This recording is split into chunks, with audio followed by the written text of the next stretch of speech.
Good morning everyone. चलिए start किया जाए। सुनेंगे अभी इधर, है ना। हम लोगों ने कल के क्लास में प्रॉपर्टीज ऑफ चार्ज पढ़ना शुरू किया था और प्रॉपर्टीज ऑफ चार्ज में मैंने आप लोगों को कितने प्रॉपर्टी बताई अभी तक? 3। पहला बताए थे एडिशन ऑफ चार्ज या फिर एडिटिव प्रॉपर्टी। दूसरा बताए कंजर्वेशन ऑफ चार्ज या फिर कंजर्वेटिव प्रॉपर्टी। और तीसरा बताए क्वांटाइजेशन ऑफ चार्ज, हाँ या ना। और क्वांटाइजेशन ऑफ चार्ज में मैंने आपको एक फॉर्मूला बताया था कि नेट चार्ज ट्रांसफर जो है, net charge transfer Q is equal to plus minus n into E लिखे थे, हाँ या ना। और जहां पे E का वैल्यू कितना था बाबू? 1.6 इंटू 10 का पावर माइनस 19 कूलम था। ठीक है, आज हम लोग अब इसके ऊपर न्यूमेरिकल्स बनाएंगे। पहले क्या बनाएंगे? न्यूमेरिकल्स। चलिए क्वेश्चन लिखेंगे, क्वेश्चन लिखेंगे।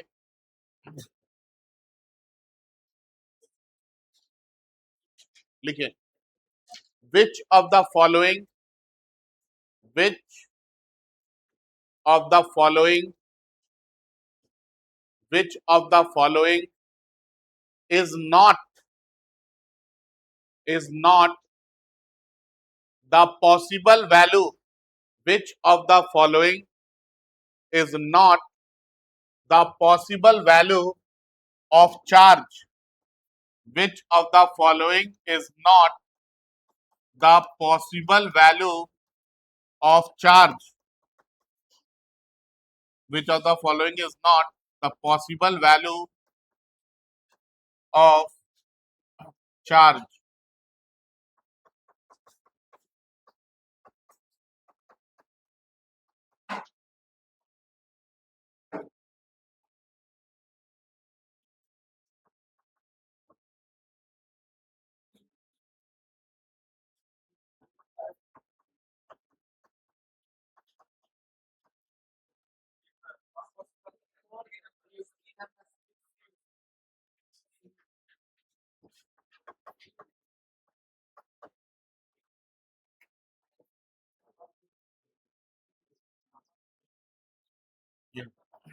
Which of the following is not the possible value of charge?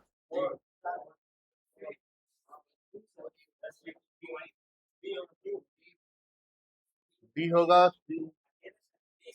कौन वाला? आइए इधर आइए, यहाँ बैठिए, यहाँ आइए वीर, इधर आइए। 3 या 4? 4, 3, 4 दोनों लग रहा है। लगने से नहीं होता, तो एक ऑप्शन होगा। ठीक है, चलिए सुनेंगे अभी इधर। कैसे पता करेंगे कौन वाला पॉसिबल वैल्यू चार्ज का नहीं है? तो आपको मैंने बताया है कि चार्ज का जो भी पॉसिबल वैल्यू होगा उसमें 1.6 इंटू 10 का पावर माइनस 19 कूलम से मल्टीप्लाई करेंगे। 1 को, 2 को, 3 को, 4 को, हाँ या ना। इंटीजर को मल्टीप्लाई करते हैं। किसको मल्टीप्लाई करते हैं? इंटीजर को। मतलब अगर हम इन सबको डिवाइड करेंगे इस वैल्यू से 1.6 इंटू 10 का पावर माइनस 19 से, तो इंटीजर आना चाहिए। क्या आना चाहिए?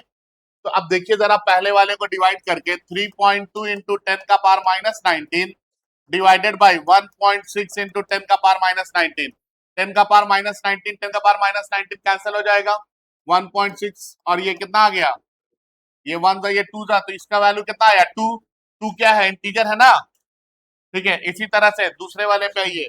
6.4 इंटू 10 का पावर माइनस 19 बाई 1.6 इंटू 10 का पावर माइनस 19। ये कट जाएगा, ये 1.6 1 जार और ये 4 जार, तो इसका वैल्यू कितना आ गया? 4। अगर ये 4 आ गया तो ये भी क्या है? इंटीजर है। मतलब ये सब वैल्यू पॉसिबल है। ठीक है, तीसरे वाले पे आते हैं। तीसरा कितना है? 8.0 इंटू 10 का power minus 18 divided by 1.6 into 10 का पावर माइनस 19। ये पॉइंट हटा दिए। 16 1 जार, 16 5 जार, ये 10 का पावर माइनस 19 ऊपर जाएगा तो प्लस में हो जाएगा। तो आपको क्या मिलेगा? 5 इंटू 10 का पावर माइनस 18 प्लस 19। तो माइनस 18 प्लस 19 कितना हो जाएगा? 1। तो 10 का पावर 1, 5 इंटू 10 कितना मिलेगा 50। ये 50 भी क्या है इंटीजर है, 50 भी क्या है मतलब ये वाला भी पॉसिबल वैल्यू है। आइए लास्ट वाले में देखते हैं क्या होता है। 5.6 इंटू 10 का power minus 19 divided by 1.6 into 10 का पावर माइनस 19। 10 का पावर माइनस 19 10 का पावर माइनस 19 कैंसिल हो गया। 1.6 वन जार और ये निकालेंगे तो ये 3.5 आ जाएगा। और आपको पता है कि ये डेसिमल में नहीं हो सकता है, हाँ या ना। कभी 3.5 इलेक्ट्रॉन ट्रांसफर हो सकता है क्या, या तो 3 होगा या 4 होगा, 3.5 का तो कोई मैटर ही नहीं है, हाँ या ना। तो हमारा जो पॉसिबल वैल्यू नहीं है वो कौन वाला है, फोर्थ वाला है। याद रहेगा, इस तरह क्वेश्चन मिलेगा तो बना लेंगे, ठीक है। पहले डिवाइड करके देख लीजिएगा, उस टाइम में आप लोग इतना एक्सपीरियंस हो जाएंगे, देख करके बता दीजिएगा। क्योंकि इसको हम लोग मल्टीप्लाई करेंगे तो 16 इंटू 2 32, 16 इंटू 4 64, 16 इंटू 5 80, हाँ या ना, यही होता है ना। लेकिन यहाँ पे अगर करके देखेंगे तो 3.5 लेंगे तब 56 आएगा। समझ में आ रहा है, ठीक है।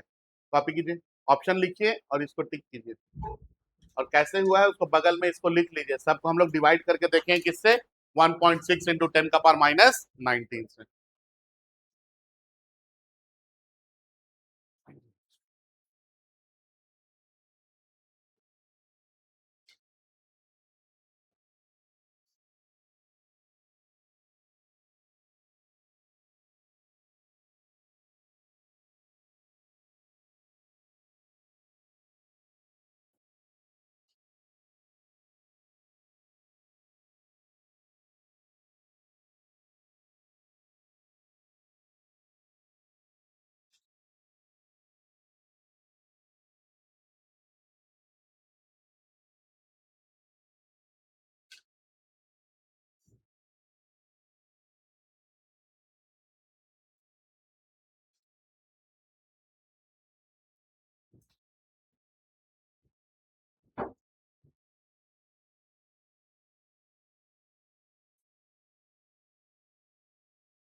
याद रखिए, जब भी चार्ज का वैल्यू दिया होगा आप उसको 1.6 इंटू 10 का पावर माइनस 19 से अगर डिवाइड कर रहे हैं तो इंटीजर वैल्यू मिलेगा, मतलब वो पॉसिबल है।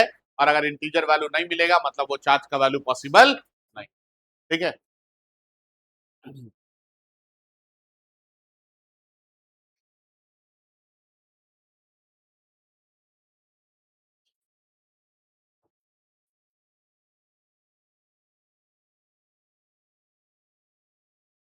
आगे बढ़े,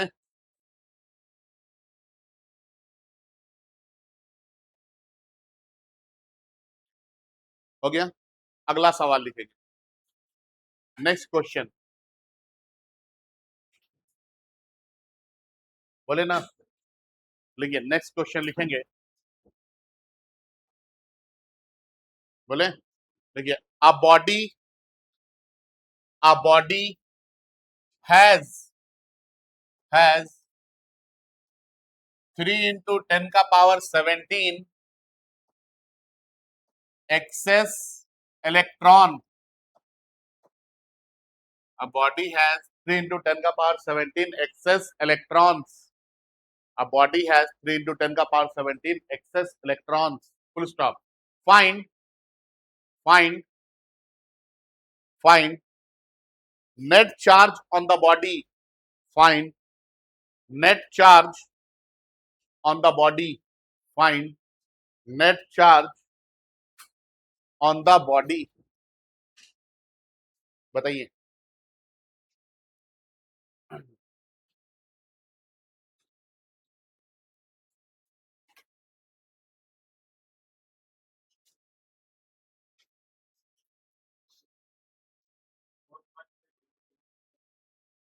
4.8 into 10 to the power 2, ये बोल रहे हैं ना।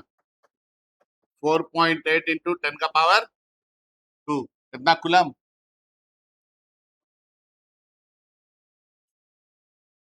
कितना आया,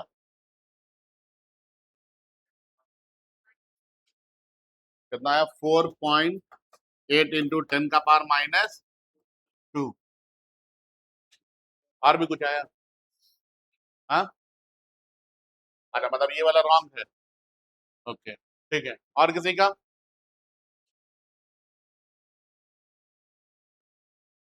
4 पॉइंट नीचे वाला, 4.8 इन 10⁻⁻², ये सब का आया है ना? ये आंसर आपका रॉन्ग है, ठीक है, ये आंसर क्या है? रॉन्ग है।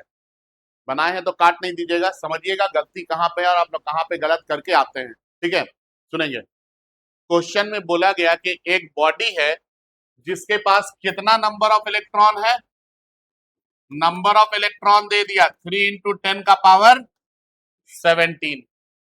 बोला कि बताइए इस बॉडी के पास कितना चार्ज होगा, यही पूछा गया, हाँ या ना? नंबर ऑफ इलेक्ट्रॉन दे दिया और चार्ज पूछा गया। आपको पता है कि मैंने कल पढ़ाया है क्वांटाइजेशन ऑफ चार्ज के हिसाब से Q is equal to plus minus n into e. N का वैल्यू दे दिया है, ई का वैल्यू पता है हम लोगों को। मैटर कहां पे गड़बड़ाता है? इस प्लस माइनस पे, हाँ या ना? गलती यहीं से स्टार्ट होता है, प्लस और माइनस से, ठीक है? अब देखिए, समझेंगे बात को। मैंने आपको बोला था, देखिए बॉडी के पास या तो पॉजिटिव चार्ज होगा या तो नेगेटिव चार्ज होगा, हाँ या ना? तो या तो चार्ज को पॉजिटिव में लिखेंगे या तो चार्ज को नेगेटिव में लिखेंगे। और मैंने आप लोगों को एक बात पढ़ाया था कि किसी बॉडी के पास कोई बॉडी अगर इलेक्ट्रॉन को गेन करता है तो वो नेगेटिवली चार्ज होता है, और कोई बॉडी इलेक्ट्रॉन को लूज करता है तो वो पॉजिटिवली चार्ज होता है। ये बात पढ़ाया ना यार? कोई बॉडी इलेक्ट्रॉन को गेन करेगा, मान लीजिए हम इलेक्ट्रॉन को गेन कर लिए तो हम नेगेटिवली चार्ज हो जाएंगे, और अगर हम इलेक्ट्रॉन को लूज कर दिए तो क्या होगा? हम पॉजिटिवली चार्ज हो जाएंगे। तो इस आपको ये चीज आपके क्वेश्चन में पता चल जाएगा कि बॉडी इलेक्ट्रॉन को लूज कर रहा है या फिर गेन कर रहा। तो सर यहाँ पे कैसे पता चलेगा? यहाँ तो लिख के नहीं दिया है, लेकिन यहाँ पे अंग्रेजी का एक छोटा सा बहुत सुंदर वर्ड दे दिया है, एक्सेस। आपके पास एक्सेस पैसा है, मतलब ज्यादा। ज्यादा कब होगा? जब लूज करेंगे या गेन करेंगे? गेन करेंगे। और अगर गेन करेंगे तो कैसा चार्ज? Negative charge. तो कौन वाला लिखेंगे प्लस माइनस में से? माइनस ऑफ एन इंटू ई लिखेंगे। क्यों? क्योंकि इतना एक्सेस है ना। एक्सेस का मतलब होता है गेन करना। एक्सेस का मतलब क्या हो जा रहा है? गेन कर रहा, तभी ज्यादा हो रहा है। एक्सेस का मतलब क्या हो गया? ज्यादा हो गया। ज्यादा कब होगा? जब वो गेन कर रहा होगा। और गेन करेगा तो कैसा वाला चार्ज? नेगेटिव वाला चार्ज। तो अब यहाँ पे आप वैल्यू पुट करेंगे, दोनों आंसर नहीं आ सकता, प्लस माइनस नहीं लिखना है ना? तो Q equal to minus of n का वैल्यू कितना है? 3 × 10⁻17 इंटू ई का वैल्यू कितना बोले हैं? 1.6 इंटू 10⁻19 कूलम। अब आप इसको मल्टीप्लाई कीजिए, माइनस ऑफ 3 इंटू 1.6 कितना होगा बच्चों? 4.8 इंटू 10⁻+17 और 10⁻−19 कितना आ जाएगा? -2। ये आपका आंसर होगा। जानते हैं ये क्वेश्चन आपको ऑब्जेक्टिव में दे देगा, और सबसे पहला वाला ऑप्शन आपको ये दे देगा, एकदम फर्स्ट ऑप्शन होगा। आप बनाएंगे, आप तुरंत देखेंगे 4.8 इंटू 10⁻−2 आया है, आप इसको मार देंगे और ये आंसर आपका क्या होगा? रॉन्ग हो जाएगा। तो सोचिए, आता हुआ आंसर आप रॉन्ग करके चले आएंगे। मैक्सिमम टाइम में बच्चे यही चीज गलती करते हैं। तो आपको क्वेश्चन के वर्ड से पकड़ना है कि प्लस में चार्ज लेना है या फिर माइनस में चार्ज। समझ में आया बात? ठीक है, कॉपी की। आज कुछ लोगों का फर्स्ट क्लास है। हा? जब गेन करेगा, क्या सॉरी लूज करेगा, प्लस में लेंगे जब लूज करेगा इलेक्ट्रॉन, ठीक है? और लूज करेगा तो वहां पे एक वर्ड यूज करेगा, डिफिशियंसी या डिफिशियंट। हाँ, ठीक है। नहीं सुने हैं विटामिन डी की डिफिशियंसी हो गई है, मतलब कमी हो गई है। और कम कब होगा? जब लूज करेंगे। समझ में आ रहा है? हाँ।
अगला सवाल बोले, लिखिए, नेक्स्ट क्वेश्चन लिखेंगे।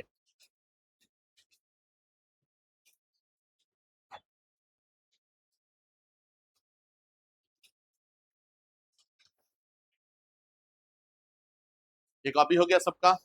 नेक्स्ट क्वेश्चन लिखिए। When a glass rod when a glass rod when a glass rod is rubbed is rubbed is rubbed over silk cloth is rubbed over silk cloth is rubbed over silk cloth when a glass rod is rubbed over silk cloth, then 5 into 10 का power 18 electrons, then 5 into 10 का power 18 electrons, then 5 into 10 का power 18 electrons are transferred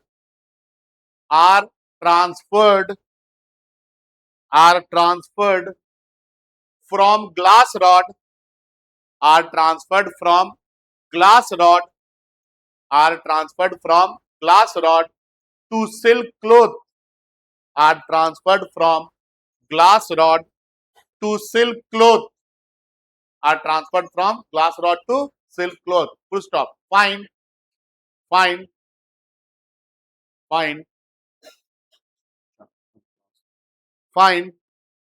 net charge on glass rod. Find net charge on glass rod. Find net charge on glass rod. बनाइए जल्दी से, लगाइए दिमाग, अंदाजी तुक्का नहीं बना करके।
हाँ, यूनिटी बताइए। देखिए, क्वेश्चन बोल रहा ना कि ये ग्लास रॉड है और इसको सिल्क क्लॉथ के ऊपर रब कर दिए। ग्लास रॉड को क्या कर दिए? सिल्क क्लॉथ के ऊपर। तो क्या बोला क्वेश्चन समझिए, बोला कि ग्लास रॉड से इलेक्ट्रॉन निकल के कहा गया? सिल्क क्लॉथ में। ग्लास रॉड से निकल के कहा गया? सिल्क क्लॉथ में। कितना इलेक्ट्रॉन? नंबर ऑफ इलेक्ट्रॉन दे दिया है ना, 5 into 10 का पावर 18। इतना इलेक्ट्रॉन ग्लास रॉड से निकल के कहा गया? सिल्क क्लॉथ में। अब आप लोग बताइए, क्वेश्चन में क्या पूछा है? Find net charge on glass rod. तो आपसे यहाँ पे चार्ज पूछा जा रहा है। आपको पता है Q इक्वल टू क्या होता है? प्लस माइनस N इंटू ई। अब सर प्लस वाला ले के माइनस वाला ले, तो आपसे पूछा गया है ग्लास रॉड पे चार्ज बताइए। और ग्लास रॉड से इलेक्ट्रॉन अगर निकल के यहां जा रहा है तो ग्लास रॉड इलेक्ट्रॉन को लूज कर रहा है या गेन कर रहा? लूज कर रहा। और जो इलेक्ट्रॉन को लूज करता है वो कैसा चार्ज होता है? पॉजिटिवली चार्ज होता है। तो कौन वाला ले, प्लस वाला या माइनस वाला? तो Q equal to plus of N into E. Value put कर दीजिए। Q equal to plus N का वैल्यू है 5 into 10 का पावर 18। सही है ना यार? और ये कितना है 1.6 इंटू 10 का पावर माइनस 19। ये कितना आ गया 8 इंटू 10 का पावर माइनस 1 मतलब 0.8 कूलम। यही आया है 0.8 कूलम। प्लस में क्यों लिए समझ में आया ना? क्यों? क्योंकि ग्लास रॉड इलेक्ट्रॉन को क्या कर रहा था लूज कर रहा था, है ना? इस तरह क्वेश्चन मिलेगा बाबू, बना लेंगे एग्जाम में, आएगा है ना, देखेंगे। अगला सवाल लिखिए।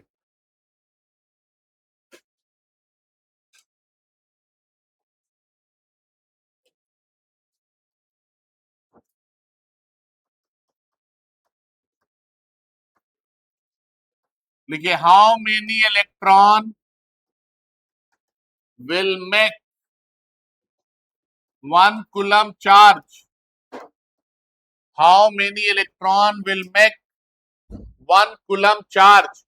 कितना इलेक्ट्रॉन मिल करके 1 कूलम चार्ज बनाएगा? हाउ मेनी इलेक्ट्रॉन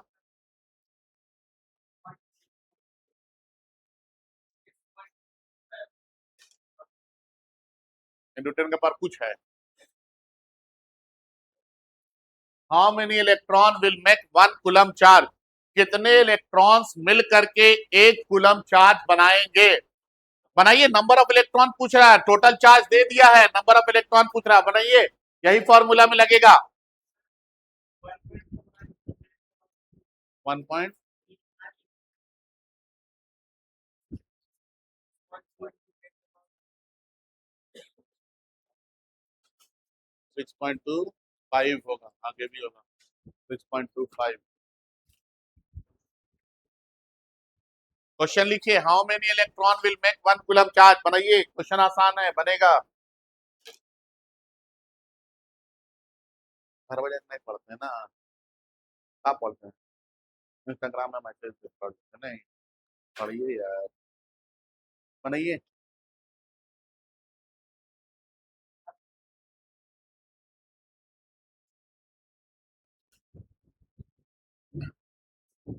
सवाल है कि कितना इलेक्ट्रॉन, मतलब नंबर ऑफ इलेक्ट्रॉन पूछ दिया गया है, कितना इलेक्ट्रॉन मिल करके कितना चार्ज बनाएगा 1 कूलम।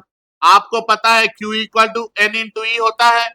Q का वैल्यू दे दिया है 1 कूलम, N का वैल्यू निकालना है, और E का वैल्यू कितना होता है 1.6 इंटू 10 का पावर माइनस 19 कूलम। ये वैल्यू को इधर से इधर ले आएंगे, इधर मल्टीप्लाई में तो इधर आके डिवाइड में हो जाएगा। तो N इज इक्वल टू कितना आ जाएगा 1 कूलम बाई 1.6 इंटू 10 का पावर माइनस 19 कूलम। ये कूलम और ये कूलम क्या हुआ, कट गया। 10 का पावर माइनस 19 को ऊपर करेंगे तो प्लस में हो जाएगा, तो ये 1/1.6 इंटू 10 का पावर प्लस 19 आ जाएगा। जब आप इसको डिवाइड करेंगे तो ये मिलेगा 6.25 इंटू 10 का पावर 18। इतना इलेक्ट्रॉन मिलेगा तो 1 कूलम चार्ज बना देगा। ठीक है, 6.25 इंटू 10 का पावर 18।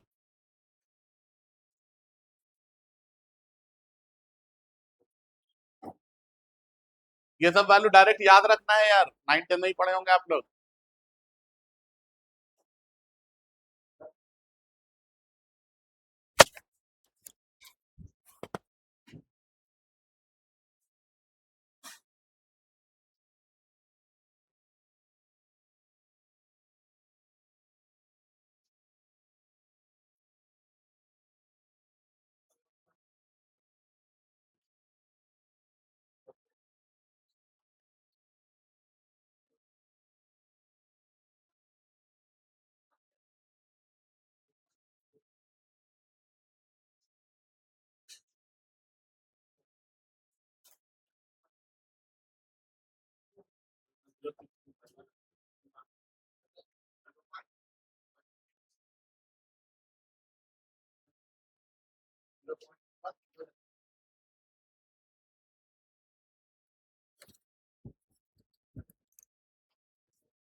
अगला सवाल बोले, नेक्स्ट क्वेश्चन लिखिए।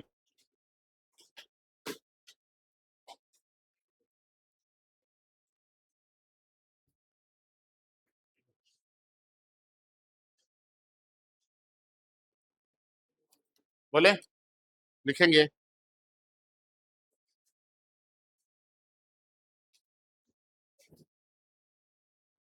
if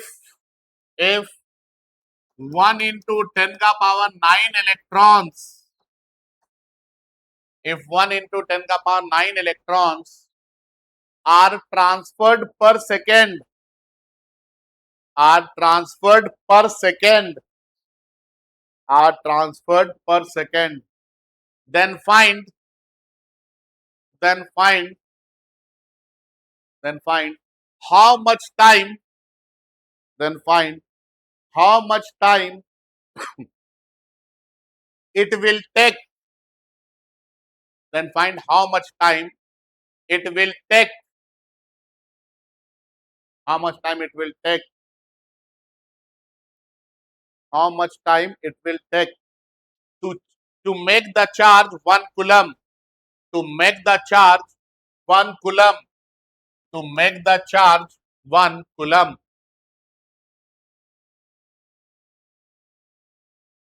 To make the charge 1 per 1 coulomb, है ना, बनाइए।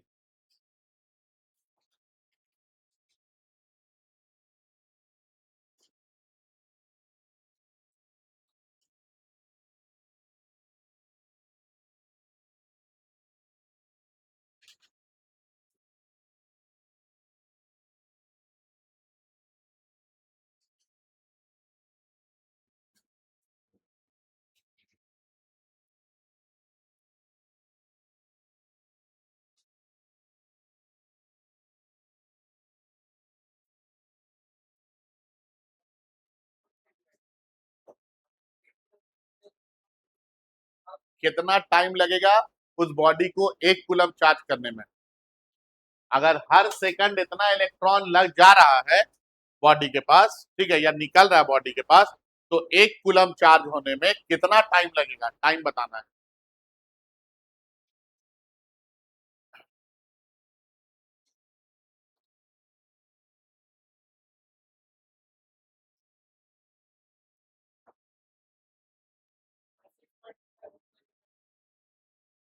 सिक्स पॉइंट,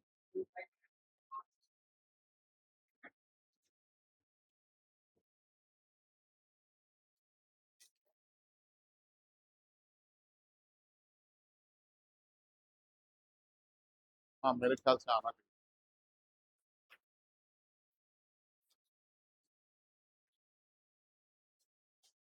देखिए इधर,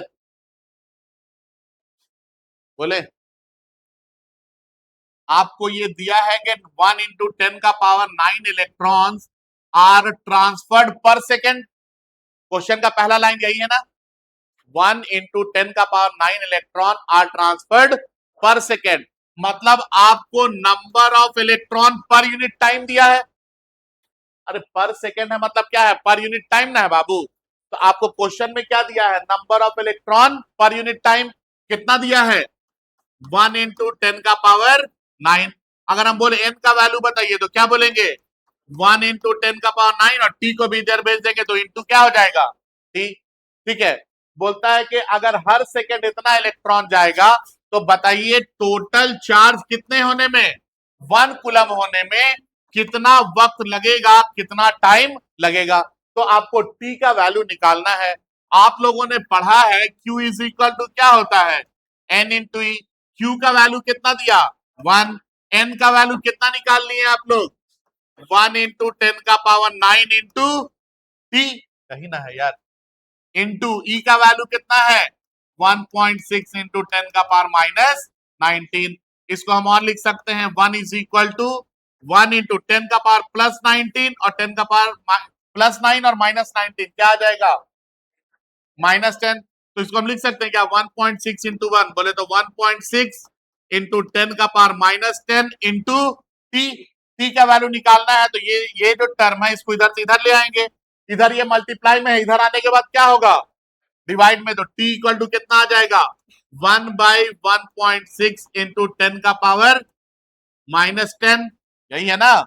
ये 10 का पावर -10 ऊपर जाएगा तो क्या मिलेगा? t is equal to 1/1.6 into 10 का पावर +10 हो जाएगा। जब आप इसको कैलकुलेट करेंगे ये मिलेगा 6.25 इंटू 10⁹ सेकेंड। इतना सेकेंड है। आप जब इसको कैलकुलेट करेंगे ना ईयर्स में, तो लगभग 200 साल आ जाएगा। कितना साल आ जाएगा? 200 ईयर्स। सर सेकेंड को ईयर में कैसे कन्वर्ट करेंगे? तो पहले सेकेंड को मिनट में कन्वर्ट करेंगे 60 से डिवाइड करके, फिर 60 से डिवाइड करने के बाद घंटे में कन्वर्ट करेंगे, फिर 60 से डिवाइड करेंगे, फिर डे में कन्वर्ट करेंगे तो 24 से डिवाइड करेंगे, और उसके बाद फिर 365 से जब आप डिवाइड करेंगे तो साल में हो जाएगा। तो उतना जब आप डिवाइड करेंगे तो लगभग 200 साल आ जाएगा। ठीक है, तो सेकेंड में देगा तो ये लिखना है, और अगर ईयर में देगा तो आपको इसको ईयर में कन्वर्ट करना पड़ेगा। ठीक है,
अगला सवाल बोला जाए, लिखेंगे नेक्स्ट क्वेश्चन।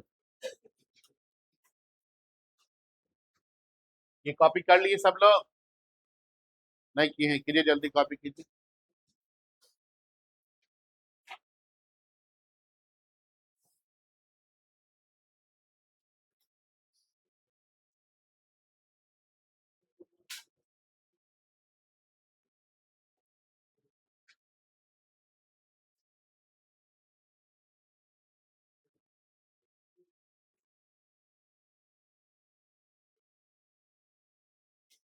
हो गया बाबू, अब आगे बढ़ जाए। लिखिए नेक्स्ट क्वेश्चन, लिखिए तो। How much, how much positive और negative charges are present, are present in, are present in 6.35 grams of copper? How much positive or negative charges are present in 6.35 gram of copper? Copper का atomic mass जानते हैं कितना होता है? 63.5।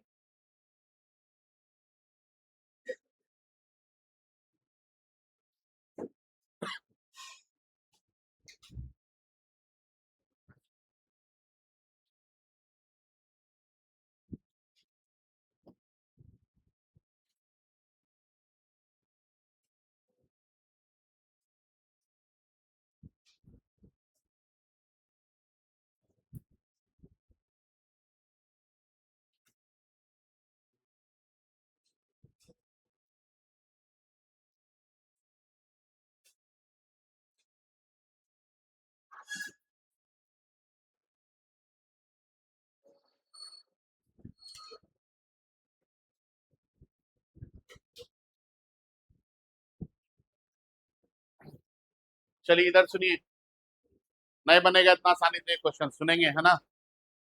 ये इस topic का सबसे अच्छा क्वेश्चन है।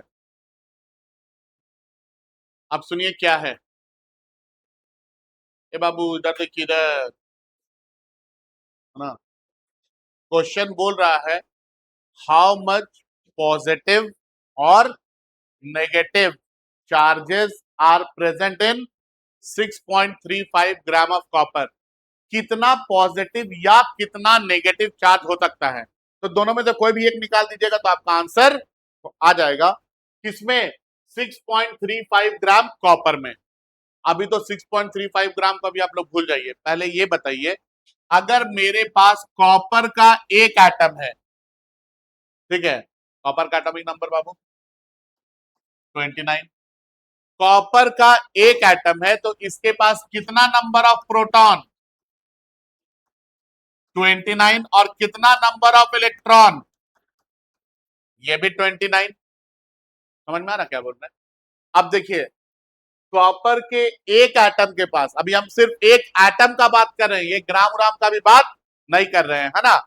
कॉपर के एक एटम के पास 29 प्रोटॉन है और 29 इलेक्ट्रॉन है, ठीक है, ये बात क्लियर है। अगर 29 प्रोटॉन है तो इसके पास टोटल चार्ज कितना होगा? टोटल पॉजिटिव चार्ज कितना होगा? तो आप बोलेंगे ना कि 29 प्रोटॉन है तो 29 इंटू कितना, 1.6 इंटू 10 का पावर माइनस 19 कूलम, इतना पॉजिटिव चार्ज होगा, हाँ या ना। और अगर 29 इलेक्ट्रॉन है तो टोटल नेगेटिव चार्ज कितना होगा? 29 इंटू 1.6 इंटू 10 का पावर माइनस 19 कूलम, क्योंकि एक प्रोटॉन के पास चार्ज कितना होता है? 1.6 इंटू 10 का पावर माइनस 19 कूलम, यही ना होता है। एक प्रोटॉन के पास कितना चार्ज होता है? 1.6 इंटू 10 का पावर माइनस 19 कूलम। तो 29 प्रोटॉन के पास टोटल चार्ज कितना हो जाएगा? तो आप बोलेंगे 29 से मल्टीप्लाई कर दीजिए। अरे एक टॉफी का दाम 2 रुपया है, 10 टॉफी का दाम कितना हो जाएगा? इंटू क्या करेंगे? 10 कर देंगे। समझ में आ रहा है ना, हाँ या ना। तो एक प्रोटॉन के पास इतना चार्ज होता है, 29 प्रोटॉन के पास कितना होगा? इतना।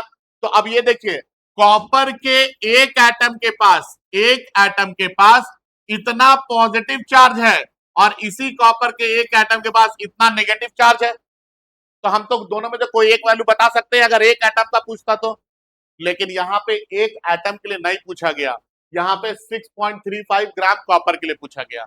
अब उतना छोड़ दीजिए, अब आगे सुनिए। अगर हम ये एक एटम छोड़ के हम बोल देते यहाँ पे कॉपर का 100 एटम है, बताइए 100 एटम के पास कितना पॉजिटिव या कितना नेगेटिव चार्ज? क्या करते आप?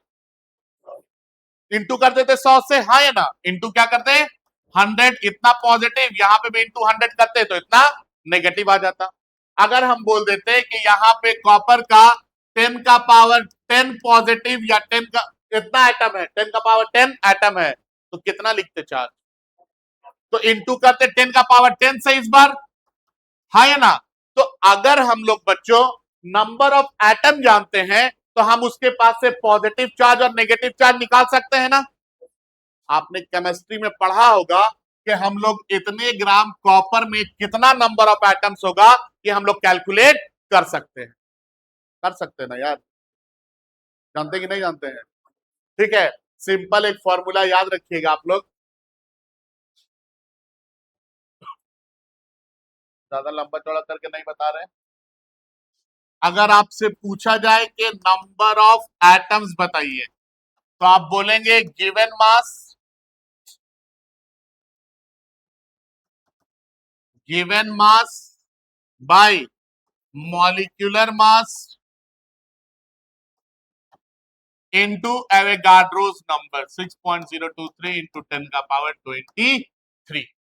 ये आपको नंबर ऑफ एटम देगा। क्या देगा? आप बताइए, आपके पास गिवन मास कितना है?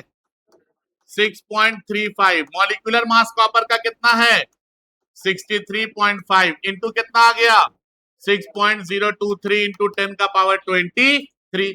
ये 6.135, 6.35 और 63.5 ये डिवाइड करेंगे तो यहाँ पे 10 आ जाएगा ना। एक जीरो यहां से कटेगा तो एक यहां से भी कटेगा, कितना आ जाएगा? ये नंबर ऑफ एटम्स आप निकालेंगे तो 6.023 इंटू 10 का पावर 22 एटम्स आ गया है। कितने में? 6.35 ग्राम कॉपर में। आया ना। अब हम आपसे आगे बोलेंगे कि बच्चे लोग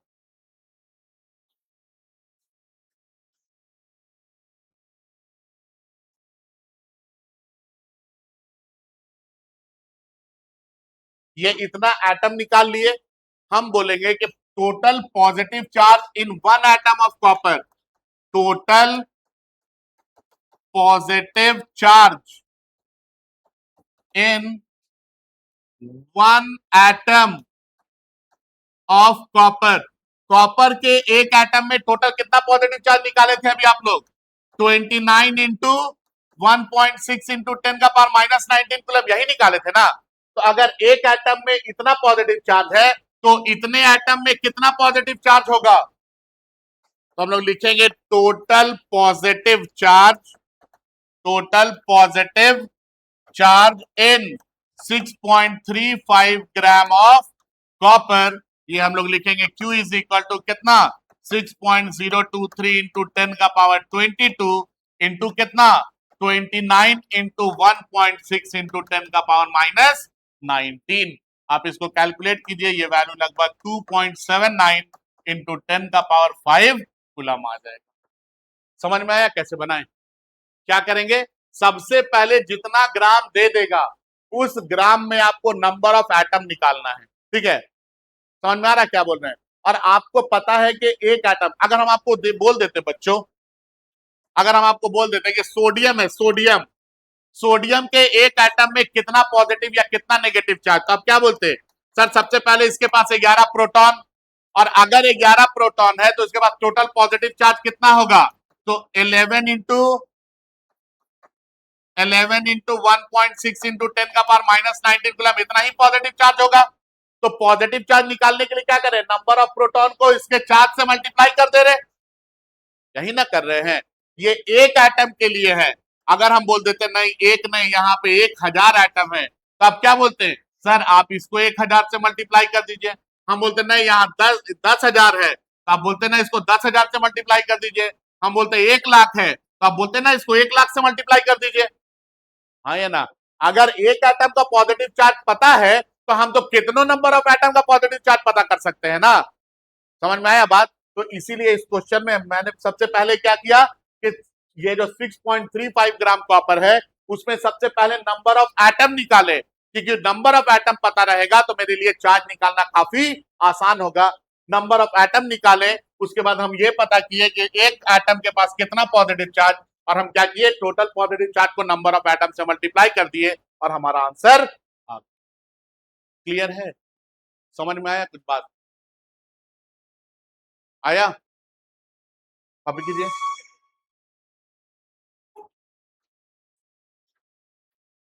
ये क्वेश्चन आपके जैक बोर्ड में तो नहीं आएगा, आज नहीं आके 5 साल बाद भी नहीं आएगा, ठीक है? ये सब क्वेश्चन आप लोग से जेईई में पूछ दिया जाता है।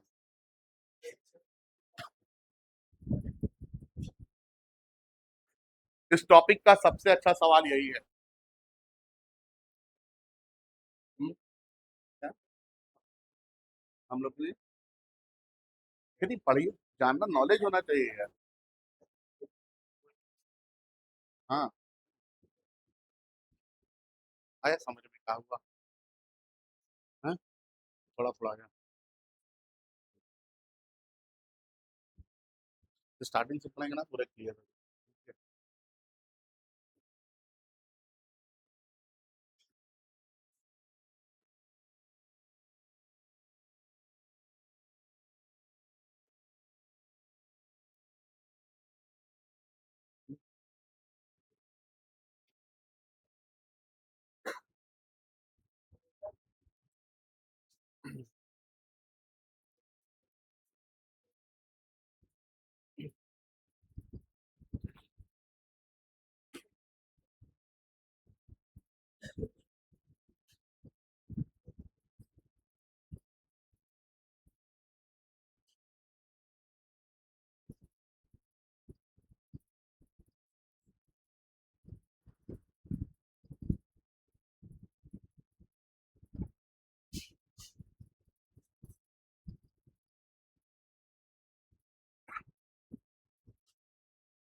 जितना पॉजिटिव उतना नेगेटिव भी होगा, न्यूट्रल है ना।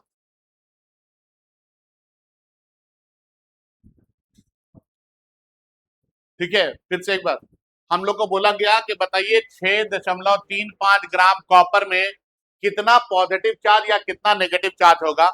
तो कॉपर का अगर एक एटम होता तो कॉपर के एक एटम में आपको पता है कि कॉपर का एटॉमिक नंबर 29 है, मतलब नंबर ऑफ प्रोटॉन कितना है 29 है, और एक प्रोटॉन के पास चार्ज कितना होता है 1.6 इंटू 10⁻⁻19 कूलम। तो 29 प्रोटॉन के पास कितना आ जाएगा चार्ज, तो इंटू 29 कर देंगे। तो कॉपर के एक एटम के पास इतना चार्ज है, अगर 10,000 एटम होता तो इंटू 10,000 कर देते। और हम लोग जब यहाँ पे कैलकुलेट किए तो हमने देखा कि ये 6.35 ग्राम में कितना एटम निकल गया, 6.023 इंटू 10⁻22 एटम निकला। तो हम यहाँ पे क्या किए, इसी वैल्यू को इससे मल्टीप्लाई करते। इसमें सिर्फ दो ही काम करना है, एक बार नंबर ऑफ एटम निकालना है और एक बार बताना है कि उसके कोई भी एलिमेंट है तो उसके एक एटम में कितना चार्ज प्रेजेंट होगा। ठीक है, दोनों को मल्टीप्लाई कर देंगे तो हमारा आंसर आ जाए। ठीक है, चलिए आगे बढ़ेंगे हम लोग।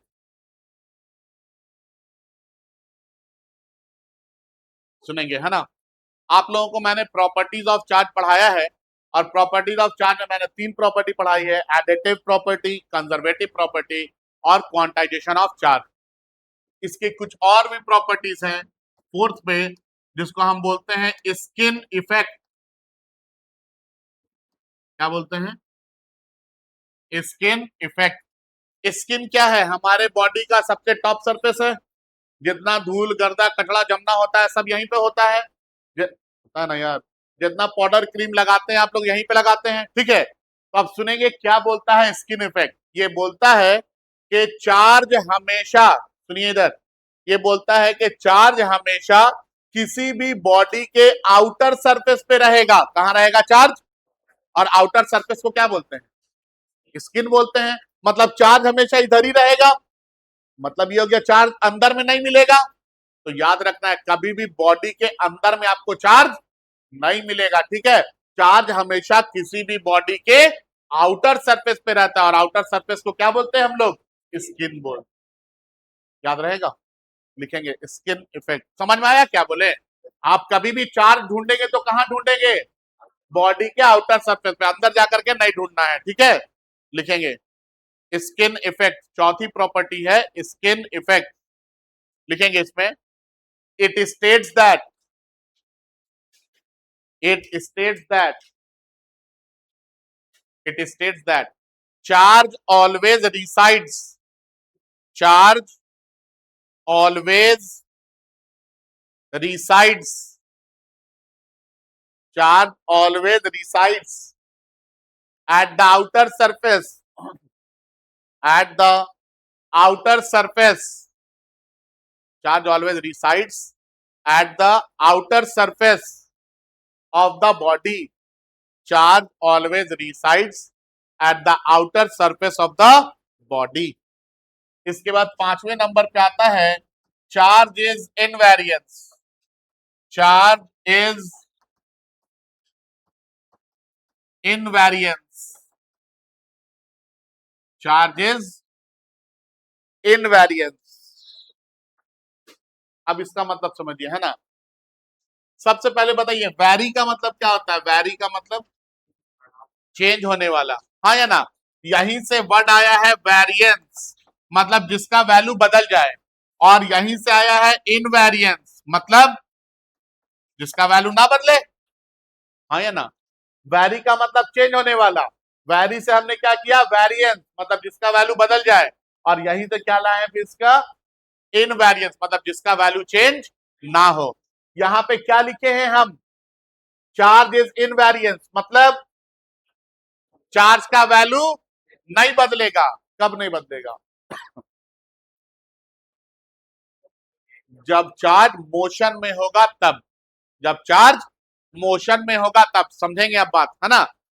चार्ज अगर रुका हुआ है, और रुका हुआ चार्ज 2 कूलम है, तो ये मूव करेगा तो भी ये चार्ज का वैल्यू कितना होगा, 2 कूलम ही होगा, इसका वैल्यू चेंज नहीं होगा। समझ में आ रहा है। तो हम बोलते हैं चार्ज इज इनवेरियंस, मतलब चार्ज का वैल्यू मोशन के वजह से चेंज नहीं होता है।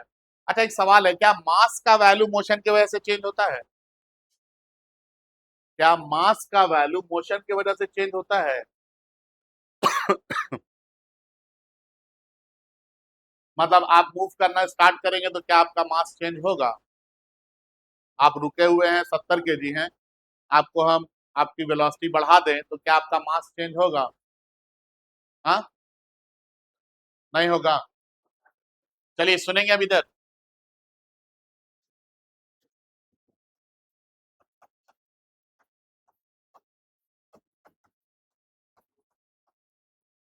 देखिए, यहाँ पे एम नॉट ये मास है जब बॉडी रुका हुआ है, ठीक है। ये वी वेलोसिटी है और सी क्या है? स्पीड है। जब वेलोसिटी जीरो होगा तो जीरो का स्क्वायर जीरो ही मिलेगा, और जीरो बाई कुछ भी करें, ये सी इज स्पीड ऑफ लाइट है ना। स्पीड ऑफ लाइट का वैल्यू कितना होता है? 3 × 10⁻⁸ पर सेकेंड। तो जब हम v को जीरो रखेंगे तो ये वाला टर्म तो जीरो हो जाएगा, तो m इक्वल टू कितना मिलेगा? m not. कब? जब वेलोसिटी कितना है? जीरो है। अब मान लीजिए कि हम आपके वेलोसिटी को लाइट के वेलोसिटी की स्पीड के बराबर कर दे रहे हैं, मतलब v का जो वैल्यू है ये c के बराबर हो जा रहा। पुट कीजिए तो क्या आ जाएगा? m is equal to m not divided by square root of 1 minus c square by, ये सी स्क्वायर कटेगा, 1 - 1 कितना होगा? जीरो। तो ये आपको मिलेगा m not by square root of zero. Zero का रूट कितना आ जाएगा? जीरो। तो ये क्या आ जाएगा? m नॉट बाई जीरो होगा, हाँ या ना? अब बताइए, किसी भी नंबर को जीरो से डिवाइड करते हैं तो क्या मिलता है? मैथ्स में नॉट डिफाइंड, फिजिक्स में इंफिनिटी बोल देते हैं, हाँ या ना? जब आप रुके हुए थे तो वेलोसिटी कितनी, मास कितना था आपका?